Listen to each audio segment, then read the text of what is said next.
Welcome, karibu kwenye hii channel. Stay motivated, be inspired. It is me, Amana Simripo. Please just subscribe to this channel. Tafadhali subscribe. Bill Gates2 said, don't compare yourself with anyone in this world. If you do so, you are insulting yourself.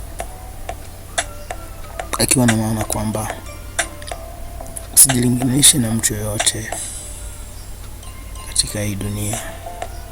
Kama utafanya hivyo, basi utakuwa ukitukana wewe mwenyewe, ukijizalilisha wewe mwenyewe. Hautakiwi kujilinganisha na mtu mwingine. Kwa wanatuasa kwamba tutakiwi kujilinganisha na mtu yoyote yule duniani. Kwa kufanya hivyo, unakuwa unajishusha, kwa sababu wewe ni wewe na wewe ni wa kipekee, ni mtu unique duniani. Una nguvu ya kufanya vitu vingi vikubwa kuliko hata mtu mwingine yoyote duniani. Kwa hautakiwi kujilinganisha na mtu mwingine, bali unachotakiwa kufanya ni kujifunza kutoka kwa hao watu wengine. Jifunze, angalia uwezekano wa vitu kufanyika na wewe fanya vitu vyako. Usijikompare, japo dunia ipo kwa ajili.